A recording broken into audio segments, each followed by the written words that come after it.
Here are today's top crime stories trending on Law&Crime.com and across the country.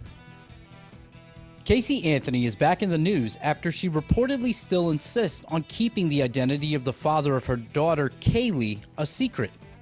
Casey was allegedly involved with numerous men who could have been Kaylee's father and reportedly told a friend she would take that secret to her grave.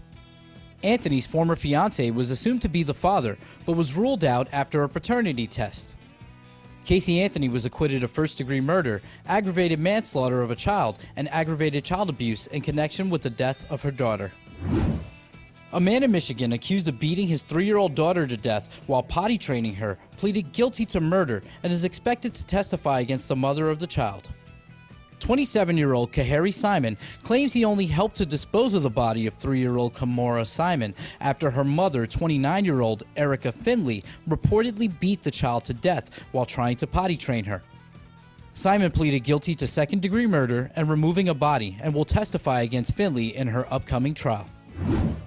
A Texas man who started a search and recovery team after his daughter was abducted and murdered in 1984 may have finally identified the killer.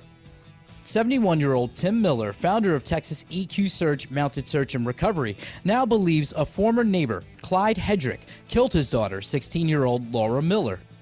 Laura went missing in September 1984, and her body was later discovered in the infamous Texas Killing Fields, a 25-acre patch of land where 30 bodies have been found between the 1970s and 2000s.